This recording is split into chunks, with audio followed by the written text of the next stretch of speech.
You ask Tiger to solve. This deals with linear equations with one unknown.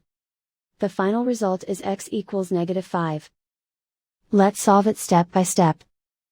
Simplify the expression. Expand the parentheses. Simplify the arithmetic. Group all x terms on the left side of the equation. Subtract x from both sides. Group like terms. Simplify the arithmetic. Group like terms. Simplify the arithmetic. Group all constants on the right side of the equation.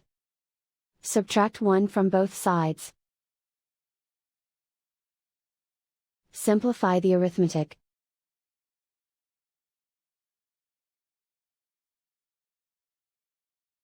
And so the final result is x equals -5.